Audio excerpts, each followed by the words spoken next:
juga. Oh, ya. Kimia, oke lah kimia Dia masih bisa ngikuti ya. masih Loh, Niko kalau sama Nelva itu beda kelas ya? sama Pak. Oh, sama sekarang. Iya. Hmm. Ya, tapi kelas 2 ada kelas 11 itu kelasnya sama apa beda? Beda. Wali kelasnya. Bukan, kamu dengan Nelva itu kan pernah beda kelas ya? Iya pas kelas 10 doang Pak. Oh, kelas 10 doang. Terus kelas Iya. 11 Karena kan kelas 10 kan random belum pembagian jurusan. hmm, terus kelas 11 pembagian jurusan. Nah, ketika Pembagian pembagian jurusan. jurusan kelas 11 itu, ketika kelas 12 ini, apakah teman-temannya juga sama semua yang kelas 11 itu? Sama. Oh, sama.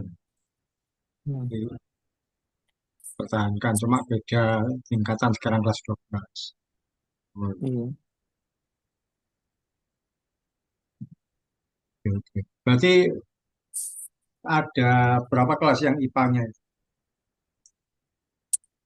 Dua kelas doang, IPA satu sama IPA dua. IPA-nya dua, yang IPS-nya dua juga. Dua juga. Hmm. Sama ada teknik, IPA teknik sama IPS humaniora. Oh, ada IPA teknik juga. Apa bedanya itu? Ada IPA teknik. Bedanya kalau IPA teknik itu ada informatika, terus geografi, Hmm. tapi dia nggak ada kimia, Oh, nggak iya. ada biologi. Geografi itu sudah masuk IPA ya sekarang. Iya. Dulu kan masih IPS. Jadi di antara dua, antara IPS atau IPA sekarang masuk IPA. Nelva gimana kabar?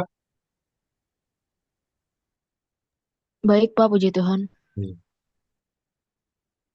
Kalau Nelva apa sekarang kesulitannya di kelas 12? eh Paling agak sedikit eh apa di materi pembelajaran di perminatan sih, Pak, agak sedikit lebih sulit gitu kayak fisika, Hmm. matematika tingkat lanjut. Oh, lebih sulit dari kelas 11. Iya, Pak. Kegiatan-kegiatan yang lain belum ada lagi ya? Masih pembelajaran biasa ya? Belum ada sih, Pak, masih pembelajaran kayak biasanya aja. Hmm. Belum ada P5 atau gantinya P5 itu apa? P8. Belum ada. Oke, puji Tuhan kita kembali dipertemukan dari minggu ini untuk belajar Tuhan. Pembelajaran firman Tuhannya memang sederhana, dalam waktu yang durasinya tidak lama, tapi kiranya belum menjadi berkat untuk kalian menjalani kehidupan sebagai seorang anak muda di kehidupan sehari-hari. Sehingga kita tidak salah melangkah, tidak salah dalam berjalan, dan tetap mengandalkan Tuhan dan keseharian kita. Kita bersatu hati dalam doa. Tuhan Yesus, kami bersyukur bahwa oleh kemurahan-Mu, oleh kebaikan-Mu, Kau pertemukan kami, dan kami mau belajar firman-Mu. Beri kami hikmat-Mu, beri kami juga kelancaran fasilitas yang ada, dan hati yang mau untuk dibentuk, diubahkan seperti yang Tuhan mau. Dalam nama Yesus, kami berdoa dan mengucap syukur. Amin. Ya, puji Tuhan, hari ini hari Minggu 27 Juli 2025, dalam minggu keempat atau minggu terakhir di bulan ketujuh. Sudah masuk semester 2 di tahun 2025, dan minggu depan sudah Agustus. Kita waktu demi waktu berjalan tidak terasa. Kita belajar satu bagian firman Tuhan yang ayatnya ini, bagian ini tentu tidak asing. Sudah terlalu banyak orang Kristen mengenali, yaitu Mazmur 23. Mazmur 23 ini tentu kita banyak yang mengenali ayatnya, bahkan mungkin ada yang hafal ayat 1 sampai 6 karena ada lagunya juga. Kalau Mazmur 23 ini adalah tentang Tuhan adalah gembalaku. Nah, saya membuka di ayat Mazmur 23 ayat 1. Ini bagian pertama, kita belajar firman Tuhan ini. Mazmur Daud, Tuhan adalah gembalaku, takkan kekurangan aku. Kalimat ini sudah terlalu sering kita dengar atau kita nyanyikan. Tapi bagaimana dengan kehidupan sehari-hari kita? Ternyata ada banyak hal yang bisa kita pelajari. Apa yang dimaksud bahwa Tuhan adalah gembalaku? Bahkan dikatakan, aku tidak akan kekurangan. Kita belajar beberapa bagian. Yang pertama, minta tolong Niko bacakan Matius 6 ayat 33. Matius 6 ayat 33. Tetapi carilah dahulu kerajaan Allah dan kebenarannya, maka semuanya itu akan ditambahkan kepadamu. Ya, dilanjutkan apa? Mazmur 37 ayat 5. Serahkanlah hidupmu kepada Tuhan dan percayalah kepadanya dan ia akan bertindak. Ya, Mazmur Matius 6 ayat 33 itu menyatakan carilah dahulu kerajaan Allah dan kebenaran. Kata carilah dahulu kerajaan Allah dan kebenarannya. Kemudian di Mazmur serahkanlah hidupmu kepada Tuhan. Artinya bahwa dalam kehidupan kita harus mengutamakan Tuhan dan juga menyerahkan hidup kita kepada Tuhan sepenuhnya. Pembelajaran pertama yaitu utamakan Tuhan dalam segala sesuatu. Apa yang dimaksud mengutamakan Tuhan dalam segala sesuatu? Dalam hidup ini kita perlu mengutamakan Tuhan dalam segala aktivitas kita. Dalam keseluruhan hidup kita, kita perlu membuat Tuhan itu jadi yang utama. Itu yang dimaksudkan oleh Daud dengan berkata, Tuhan adalah gembalaku. Jadi kita mengutamakan Tuhan dalam segala aktivitas kita. Tuhan yang ada di depan, kita yang ada di belakang, kita mengikuti. Karena tanpa Tuhan kita ini tidak bisa apa-apa, tidak bisa berbuat apa-apa. Dan tanpa Tuhan kita bukan siapa-siapa. Siapa kita tanpa Tuhan? Tidak ada artinya. Kita hanya jadi orang yang menjalani itu rutinitas. Pagi bangun, sekolah, siapa? Pulang, makan, tidur lagi, dan seterusnya. Tapi bersama Tuhan, hidup kita berarti, hidup kita berharga. Utamakan Tuhan. Bagaimana cara melibatkan Tuhan atau mengutamakan Tuhan? Yang paling mudah, paling gampang yaitu dengan berdoa sebelum melakukan sesuatu. Jadi pembelajaran pertama adalah kita mengutamakan Tuhan dalam segala sesuatu, utamakan Tuhan dalam segala hal. Bagaimana cara kita melibatkan Tuhan? Yaitu kita berdoa sebelum melakukan sesuatu. Jika kita mau melakukan sesuatu, kita menyerahkan pada Tuhan dengan cara berdoa. Di situ kita sedang mengutamakan Tuhan. Contohnya adalah ketika bangun tidur, kita berdoa. Nelva kalau bangun tidur berdoa apa tidak? Kadang berdoa, kadang enggak sih, Pak. Wah, kenapa? Buru-buru, siangan. Iya, kadang karena nggak sempat gitu. Kalau Niko bangun tidur, sempat berdoa apa gimana? Enggak, Pak. Oh, nah, ya, mulai apa melalui pembelajaran firman Tuhan ini yang sederhana ini yang mungkin ini adalah pembelajaran firman Tuhan paling dasar, paling ringan. Kita belajar pertama adalah kita melibatkan Tuhan dalam segala sesuatu. Contohnya caranya bangun tidur berdoa. Mengapa? Apa doa yang kita doakan? Kita bersyukur atas kebaikan Tuhan, boleh diberi kesempatan untuk bangun. Nah, kalian percaya atau tidak ya pasti kita tahu di hari yang sama ketika kita bangun ada orang-orang yang tidak bisa bangun untuk selama-lama. Mungkin satu kali keluarganya tiba-tiba, loh kok dia nggak terbangun? Kata sudah meninggal. Atau ada juga yang bangun tapi di rumah sakit dalam kondisi yang tidak sehat, dikelilingi oleh alat-alat pernafasan yang kita bersyukur boleh diberi kesempatan untuk bangun. Beberapa waktu yang lalu ya, di TikTok itu viral, kalian ngikuti apa enggak? Ada seorang bapak atau suami ya, itu diberi ucapan selamat ulang tahun sama istri. Jadi diberi kejutan surprise tengah malam, mungkin jam 12 malam seperti biasanya orang-orang memberi surprise. Kasih kue tar, ada lilinnya, direkam di video, diberi ucapan selamat ulang tahun. Ternyata yang diberi ucapan selamat ulang tahun, maksudnya itu surprise, ternyata nggak terbangun. Orang-orangnya yang memberi ucapan selamat itu yang malah kena surprise. Kenapa? Ya, karena ternyata papa mereka atau orang tuanya atau suaminya itu meninggal. Ngikuti nggak di Neva? Ada video kayak gitu. Karena tahu di TikTok. Enggak sih, Pak. Enggak, dia ada sekeluarga, mamanya sama anak-anaknya ngasih, wah senang-senang. Sambil dikasih tepuk tangan. Begitu di kamar, ternyata orang tuanya. Ya, mengapa kita pun berdoa saat bangun tidur? Bersyukur atas kebaikan Tuhan. Boleh diberi kesempatan. Tuhan, terima kasih. Hari ini saya boleh bangun, boleh bernapas dengan sehat.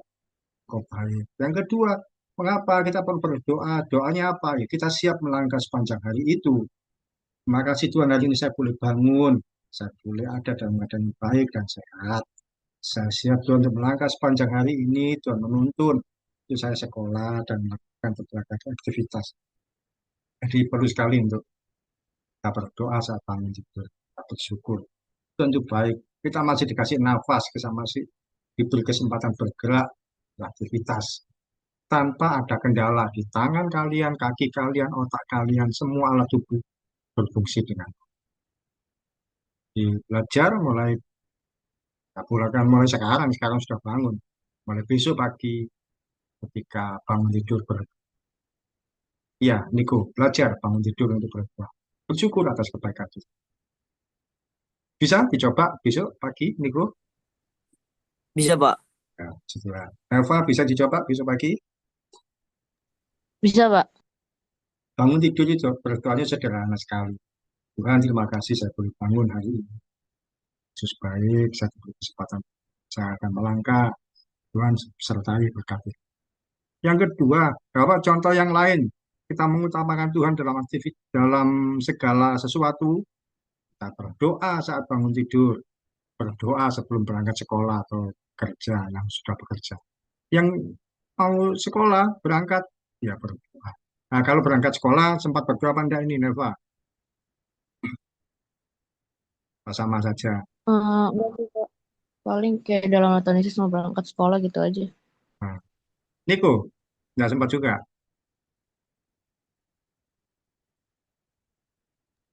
Sempet, Pak. Sempat, ya puji Tuhan. Mengapa sebelum berangkat sekolah perlu berdoa? Kita menyerahkan pada Tuhan aktivitas sepanjang hari itu. Supaya kita dibuat berhasil, dibuat mengerti, dibuat aman ketika kita kalian bersekolah. Kita menyerahkan pada Tuhan. Tuhan berkati, saya hari ini mau berangkat sekolah. Menolong, bisa mengerti semua pelajaran ya Tuhan. Meskipun di sekolah ya ada doa, tapi kan itu doa umum. Doa semua agama malah kalau SMA. Terus kita mohon penyertaan Tuhan sepanjang perjalanan. Tuhan dalam perjalanan supaya aman, berangkat sampai pulang, hindarkan dari bahaya dan sekarang ini ya tidak ada perkecualian. Orang naik mobil bisa kecelakaan, padahal biasanya aman naik mobil. Orang naik motor pun bisa kecelakaan. Tiba-tiba saja berhenti, ternyata sudah hati-hati di belakang ada yang menabrak. Naik sepeda pun juga bisa tiba-tiba terjatuh. Lu jalan kaki aman belum tentu. Mungkin ada orang salah dalam mengendarai kendaraan, kalau kita yang berjalan ditabrak juga. Jadi perlu sekali berdoa sebelum berangkat sekolah supaya Tuhan melindungi kita dalam perjalanan dan ketika kalian aktivitas di sekolah dibatasi. Contoh yang lain yaitu berdoa sebelum makan. Nah, kalau ini saya rasa pasti semua kita. Nah, Nelva masa tidak sempat berdoa makan? Sebelum makan berdoa enggak? Berdoa, Pak. Nah, sebelum makan kita orang Kristen pasti. Kalau Niko, mengapa kok harus berdoa sebelum makan kamu biasanya? Karena biar kita makannya tidak diganggu oleh iblis, Pak. Ya, supaya terhindar dari bahaya, dari celaka, dari sakit penyakit. Kamu apa doa makan itu apa tujuannya? Mengucap syukur untuk berkat Tuhan yang diterima.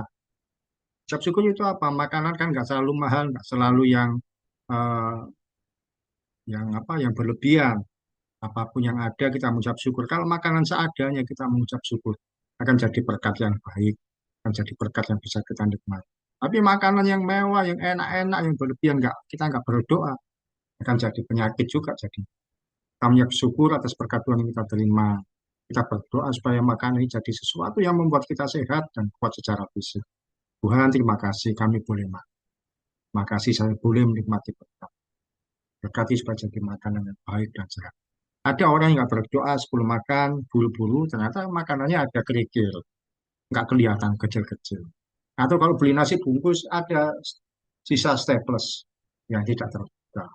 Tapi kalau berdoa, mungkin bisa ada kerikil, tapi tahu, oh iya, ada bahaya, ada staples kita terbuka. Di berdoa sebelum makan penting, intinya adalah mengucap syukur juga untuk berkat Tuhan. Nah, ini contohnya adalah anak-anak yang gandeng tangan berdoa sebelum.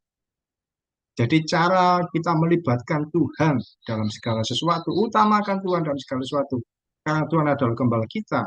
Caranya itu apa? Kita berdoa sebelum melakukan banyak hal, sebelum melakukan segala sesuatu.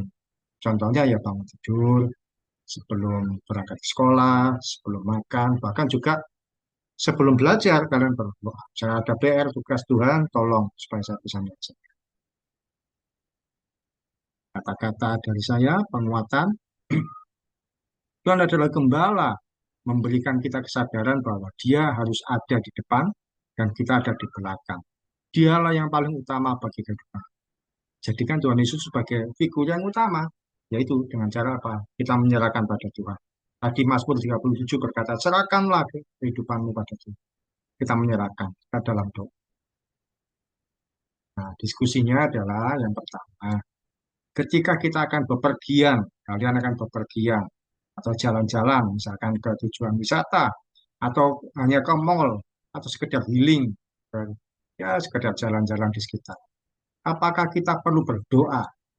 Menurut Elva, perlu tidak berdoa kalau mau bepergian jalan-jalan? Perlu, Pak. Mengapa kau harus berdoa? Kan mungkin nggak jauh-jauh. Karena biar kita terlindungi di perjalanan, biar kita sampai di tujuan kita tuh dengan selamat tanpa kurang suatu apapun gitu. Ya, Tuhan. Kita berdoa akan keselamatan, kelancaran, dan perjalanan, sehingga tidak ada celaka yang kita hadapi. Kalau menurut Niko, kalau mau jalan-jalan, mungkin kalau jauh-jauh ke tujuan wisata, atau ke mall, atau sekedar di sekitar terdekat, apakah perlu berdoa? Perlu, Pak, Mengapa kok harus berdoa? karena biar kita terhindar dari bahaya saat di perjalanan. Dan kita Ya, akan selalu disertai, senantiasa selalu sama Tuhan. benar, puji Tuhan. Ketika kita berdoa, sekalipun kita ke tujuan wisata, bukan ke gereja, bukan hal yang rohani, itu hanya senang-senang aja. Kita ke wisata, ke mall, sekedar refreshing. Kita perlu berdoa supaya terhindar dari bahaya dan celaka. Supaya terhindar dari bahaya kecelakaan di jalan, atau celaka-celaka dalam bentuk, misalkan tiba-tiba saja kecopetan, HP hilang, dompetnya jatuh, dan sebagainya. Kita akan terhindar dari situasi-situasi. Kita perlu berdoa pada Tuhan supaya kita terhindar dari situasi yang membahayakan. Bahkan kalau ada kesulitan, ada pertolongan. Bahkan bukan cuma itu aja, bukan supaya tidak celaka di jalan, tidak celaka di situasi yang ada, juga supaya tercukupi segala sesuatunya. Jangan sampai jalan-jalan ternyata mau bayar uangnya, loh kurang, uangnya enggak ada, kan ya jadi repot semua. Supaya pemeliharaan Tuhan membuat kita tersedia, tercukupi segala sesuatu. Iya, sekalipun ke tempat wisata, jalan-jalan, manapun, tetap perlu berdoa, melibatkan Tuhan, sekalipun dalam hal yang kecil. Oke, itu adalah Tuhan adalah gembalaku, dalam pengertian adalah kita perlu mengutamakan Tuhan dalam segala sesuatu. Yang kedua, poin yang kedua, pembahasan kedua, dari kita baca dulu dari 1 sampai 23, 1 sampai 2. Bisa dibantu, Nerva, bacakan. Diberitahukanlah kepada Daud begini, ketahuilah orang Filistin berperang melawan kota Kehila dan menjarah tempat-tempat pengirikan. Lalu bertanyalah Daud kepada Tuhan, apakah aku akan pergi mengalahkan orang Filistin itu? Jawab Tuhan kepada Daud, pergilah, kalahkanlah orang Filistin itu dan selamatkanlah Kehila. Iya, Keila itu kota.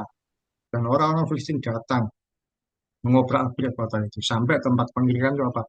Pengirikan gandum, yaitu tempat untuk orang eh, menjemur gandumnya, memanen gandum. Tapi sebelum berperang, Dan Daud dikasih informasi sama anak buahnya. Orang Filistin berperang merebut kota Keila, menjara kota Keila. Daud nggak langsung emosi. Dia bertanya sama Tuhan. Tuhan, saya apakah saya akan pergi mengalahkan orang Filistin? Tuhan berkata, pergilah kalahkan orang Filistin. Jadi dengan kata lain apa? Kalau Tuhan ngomong pergilah, dia berangkat. Dan kalau Tuhan berkata, kamu nggak usah pergi. Ya, dia nggak akan berperang sekalipun orang-orang berkata, ayo ini sudah terdesak. Dia nggak akan berperang kalau Tuhan berkata. Ya. Daud menyerahkan semuanya. Ayat yang lain, Niko, bacakan ini. Keluaran 14 ayat 15.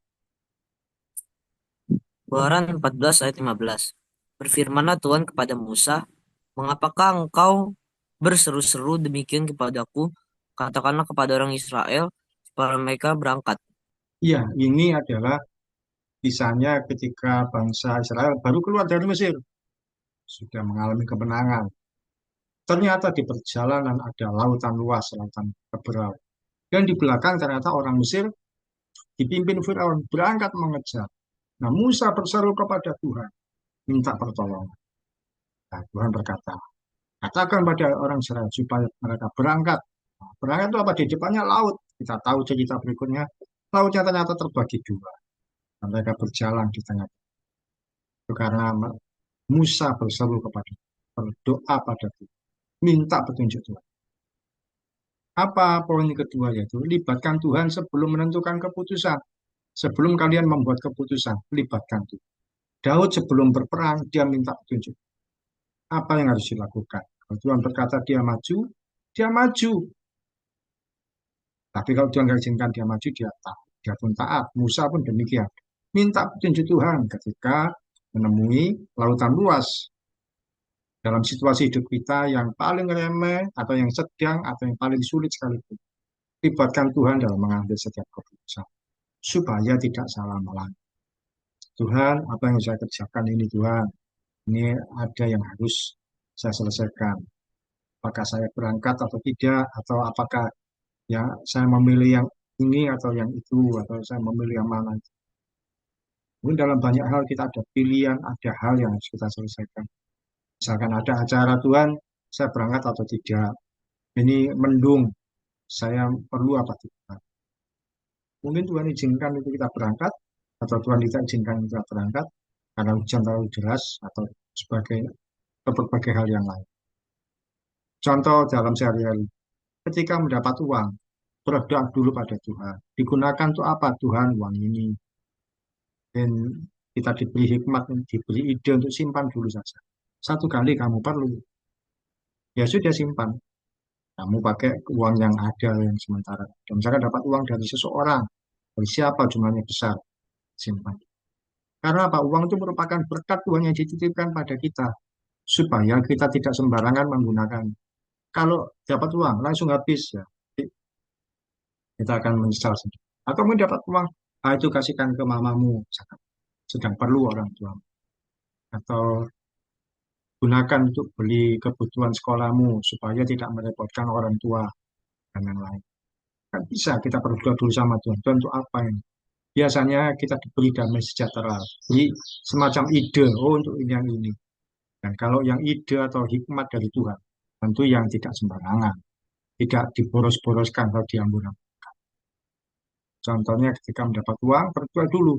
Digunakan untuk apa? Sekalipun mendapat uang, jangan keburu emosi. Apa? Keburu-buru, bukan emosi ya. Artinya itu segera digunakan semaunya sendiri ya. Contoh yang lain, ketika akan memilih sekolah atau tempat kerja, atau bahkan tempat bekerja, kita perlu berdoa sama Tuhan, yang mana sekolah yang atau jurusan yang saya pilih, atau kuliah mana Tuhan, atau apa yang saya lanjutkan setelah SMA Tuhan, kita berdoa. Mohon petunjuk Tuhan. Atau ketika bekerja, kita berdoa Tuhan, saya mau memilih pekerjaan yang mana ada lowongan pekerjaan yang mana saya harus lakukan. Yang paling bingung kalau beberapa tempat pekerjaan menerima. Yang mana Tuhan, ini menerima ini. Biasanya ada hikmat, oh pilih yang terdekat, atau pilih yang ongkosnya enggak banyak, sebagainya. Tapi kita perlu berdoa. Bahkan ini kalian mungkin masih belum ya. Ketika satu kali dalam usia kehidupan kalian akan menentukan jodoh, berdoalah, serahkan pada Tuhan supaya mendapatkan pasangan terbaik menurut kehendak Tuhan. Enggak cuma karena situasi wajahnya cakep, dia kaya, atau kondisi kehidupannya baik, badannya baik, enggak. Kita berdoa supaya kita mendapatkan pasangan terbaik menurut kehendak Tuhan. Yang mana Tuhan? Menurut Tuhan. Supaya kita menjalin hubungan dengan baik dan tidak salah melangkah. Ketika kita berdoa sama Tuhan, "Duh, dia kan nggak seiman. Jangan kamu doakan," misalnya begitu. Atau hal yang lain juga kita bisa tanyakan pada Tuhan. Supaya kehidupan kalian, nantinya Tuhan akan memberitahu pada kita mana yang kita pilih dan tidak. Sebelum menentukan jodoh, berdoa. Kata-kata dari saya, ketika kita melibatkan Tuhan, jalan yang selama ini tertutup akan terbuka dengan sendiri. Bahkan kalau Tuhan tidak mengendaki, Tuhan pun akan menutup jalan. Jadi ketika kalian berdoa, jalan selama ini tertutup yang nggak mungkin, Tuhan akan jadikan terbuka. Oh ternyata bisa. Tapi kalau Tuhan tidak mengendaki, Tuhan akan menutup jalan. Contohnya, misalkan jodoh, kalian berdoa, ternyata situasi yang sulit. Orang yang kalian incar, yang kalian suka, itu disukai banyak orang. Tapi kan berdoa, ya itu ternyata dia nyambung dengan kalian. Itu bisa. Tapi kalau Tuhan tidak mengendaki, Tuhan pun menutup jalan. Kalian jalin hubungan apapun ya tidak nyambung. Mungkin dibuat sibuk, dibuat tidak berhasil, dan apalagi kalau kita tidak seiman. Atau dalam hal yang lain, jika kita berdoa, Tuhan akan membuka jalan. Kalau itu memang jalannya Tuhan. Tapi kalau Tuhan tidak mengendaki, Tuhan akan menutup jalan. Diskusi kita hari ini, yang kedua. Berikan contoh satu peristiwa kamu melibatkan Tuhan dalam membuat keputusan. Mungkin hal yang sederhana, hal yang nggak terlalu sulit, boleh. Niko, contohnya, apa? Pernah nggak kamu dalam satu peristiwa kamu melibatkan Tuhan dalam membuat keputusan? Ada hal yang harus dipilih, diputuskan. Kamu berdoa sama Tuhan. Pernah? Hmm, kalau membuat keputusan enggak sih, cuma kalau pas biasa tuh kalau mau main atau mau belajar itu selalu berdoa sama Tuhan. Biar kayak contohnya kalau pengen main futsal berdoa dalam hati dulu dalam nama Tuhan Yesus semoga apa bisa tampil yang bagus. Ya, juga. Ya, itu salah satu juga Kalau contoh melibatkan Tuhan. Artinya, itu juga keputusan ketika mau bertanding Tuhan, saya berdoa dalam nama Tuhan Yesus minta pertolongan. Itu adalah salah satu contoh melibatkan Tuhan mengambil keputusan dalam kecil. Sehingga dalam bertanding diberi kekuatan, kemenangan, apa kekuatan, kesehatan, kebaikan, keterampilan, kemenangan itu bonus saja. Supaya sampai pertanding selesai tetap sehat. Kan ada orang bertanding futsal ya cedera, sakit. Tapi berdoa, minta perlindungan Tuhan. Nelva, pernahkah kamu melibatkan Tuhan dalam membuat keputusan atau apapun? Pernah Pak, kayak misalnya keputusan eh, lebih ke kayak sebenarnya apa waktu itu waktu kepilih buat jadi ketua kelas kan sempat kayak mutusin buat kayaknya nggak bisa deh nggak sanggup kalau harus jadi ketua kelas karena tanggung jawabnya mungkin yang besar gitu kan. Tapi di situ Nafa coba buat tanya Tuhan kayak berdoa Tuhan eh, gimana ya kalau misalnya Nafa jadi ketua kelas bisa gak Hmm, ya jadi contoh yang baik gitu. Tapi akhirnya Tuhan nunjukin kalau emang eh, ya. Nelva harus memang Nelva yang kepilih untuk apa bertanggung jawab untuk kelas.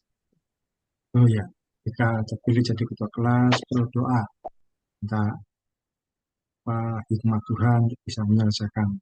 Suaranya naik turun tadi volumenya. Gitu. Yang terakhir, tadi yang pertama, Tuhan adalah gembalaku, artinya bahwa kita mengutamakan Tuhan dalam segala sesuatu, kita berdoa, sebelum kita melakukan banyak kegiatan kita, mulai pagi atau berangkat sekolah dan sebelum makan atau dalam hal yang lain. Termasuk juga yang kedua yaitu kita melibatkan Tuhan dalam setiap keputusan-keputusan hidup kita, baik yang ringan, yang sedang maupun yang sulit sekalipun. Kita melibatkan Tuhan untuk menentukan keputusan. Kadang kalau mencari jodoh orang yang pokoknya yang cantik atau yang ganteng, yang cakep, tapi lupa berbuat sama. Akhirnya ya berantakan. Yang ketiga, poin terakhir adalah ini sudah yaitu Filipi 4 ayat 19. Niku bacakan Filipi 4 ayat 19. Filipi 4 ayat 19. Allahku akan memenuhi segala keperluanmu menurut kekayaan dan kemuliaannya dalam Kristus Yesus. Ya, dilanjutkan apa Yohanes 15 ayat 7. Jikalau kamu tinggal di dalam aku dan firmanku tinggal di dalam kamu, mintalah apa saja yang kamu kehendaki dan kamu akan menerimanya. Ya, pada bagian akhir di Mazmur 23 ayat 1. Mazmur 23 ya, ayat 1 adalah Tuhan adalah gembalaku, tidak akan kekurangan. Aku tidak akan kekurangan. Kita tidak akan kekurangan sesuatu pun yang baik. Firman Tuhan berkata, Daud menuliskan, tidak akan kekurangan aku. Ketika kita menjadikan Tuhan Yesus sebagai gembala atau pemimpin dalam kehidupan kita tidak akan kekurangan. Pemeliharaan Tuhan dan pertolongan Tuhan akan disediakan sempurna bagi kita. Kita tidak akan kekurangan itu bukan cuma secara keuangan atau materi. Kita tidak kekurangan dalam banyak hal ya. Yang pertama pasti tidak kekurangan materi. Tuhan akan membuat kehidupan kita berkecukupan. Kita tidak akan kekurangan materi, artinya mungkin tidak berkelebihan, tapi kita cukup dalam segala hal. Masih bisa makan, bisa tinggal di tempat yang layak, bisa pakai pakaian yang baik, masih bisa sekolah. Kita tidak kekurangan materi. Juga tidak kekurangan hikmat untuk membuat sesuatu keputusan. Kita masih bisa berpikir dengan baik. Kalau hujan, oh ternyata kita harus berteduh. Atau kalau lapar, kita masih bisa makan. Atau mengerjakan sesuatu, kita bisa menuliskan dengan baik. Itu adalah hikmat yang membuat kita bisa berpikir dengan baik. Terus tidak kekurangan dalam apa? Kita tidak kekurangan pertolongan Tuhan ketika dalam kesulitan. Kesulitan kita berdoa, Tuhan pun memberikan kita pertolongan. Jadi yang artinya bahwa aku tidak akan kekurangan atau tidak akan kekurangan aku yaitu kita tidak kekurangan sesuatu pun yang baik dan kata-kata dari saya yang saya sebagai penguatan.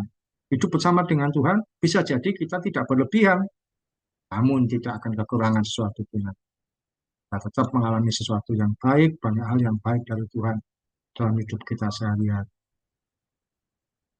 Diskusi terakhir, masih ada waktu beberapa menit. Berikan contoh pengalaman dalam hidup kalian. Mestinya tidak bisa bayar sesuatu, tapi ternyata Tuhan Yesus menyediakan pertolongan. Nah, boleh yang sederhana, boleh yang ringan atau yang berat. Elva pernah mengalami situasi, mestinya nggak bisa bayar ini, nggak mungkin. Oh, ternyata ada pertolongan. Apa? Menurut Bisa, yang Pak.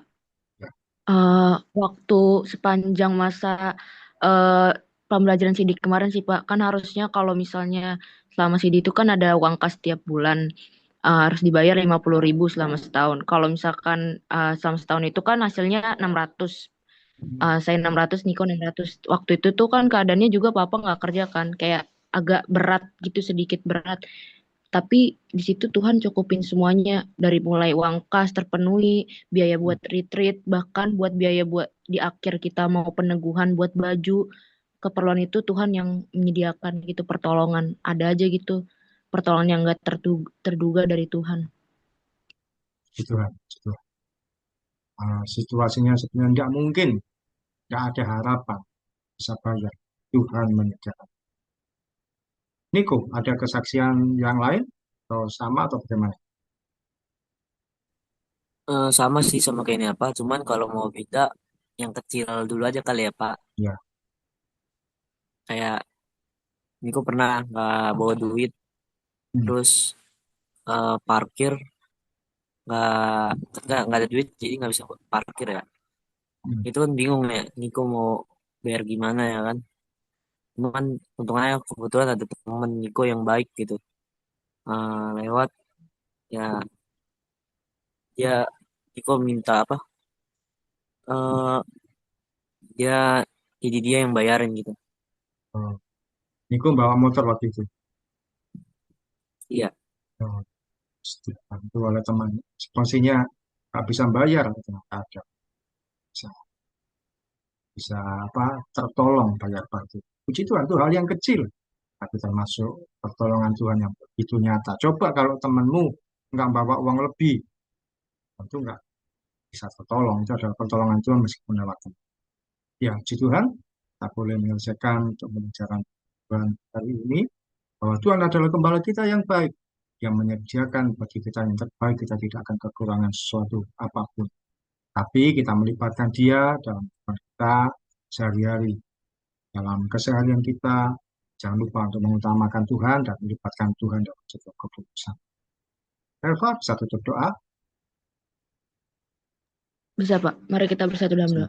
Bapak, terima kasih untuk kesempatan hingga pada pagi hari ini kami bisa mengikuti ibadah Komsel Tuhan. Terima kasih untuk firman-Mu yang mengajari kami bahwa kami harus selalu mengandalkan-Mu baik dalam segala hal, dalam mengambil keputusan apapun itu, untuk selalu berdoa, mengandalkan-Mu Tuhan. Terima kasih untuk hamba-Mu Pak Oki yang telah menyampaikan firman-Mu. Kiranya Engkau yang memberkati Tuhan. Apapun yang Pak Oki kerjakan, biar bisa menjadi berkat bagi semua orang. Terima kasih Tuhan Yesus, kami serahkan kegiatan kami hari ini dan di minggu depan hanya ke dalam tangan dan kasih-Mu saja. Amin. Amin. Puji Tuhan. Terima kasih Niko, Eva, terima kasih. Terima kasih Terima kasih, Pak. Pak.